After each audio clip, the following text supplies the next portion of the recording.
LinkedIn login problem. Hey everyone, welcome back to the channel. In today's video, we'll walk you through an easy and effective way to fix the login issue on LinkedIn. So make sure to stick around until the end to get all the details. Now to resolve the LinkedIn login problem, follow these simple steps.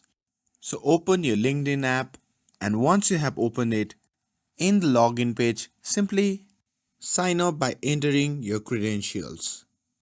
And if this doesn't work, go back and start by long pressing the LinkedIn app icon, and once you have done that, a menu will appear. From there, simply tap on App Info button to open the app settings page.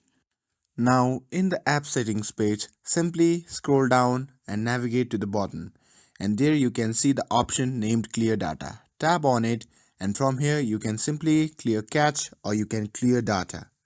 And after clearing the data, check if the LinkedIn app has an update available.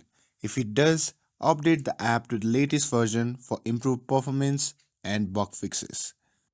And if the issue still persists, it might be related to your login credentials. Instead of manually entering your credentials, try logging in using the Continue with Google, Facebook, or Send one-time link options. And if you have forgotten your password, tap the Forgot Password option to reset it. And by following these steps, you should be able to resolve the LinkedIn login issue quickly. If you found this video helpful, don't forget to like, share, and subscribe to get updated for more videos. Thanks for watching, and I'll see you in the next video.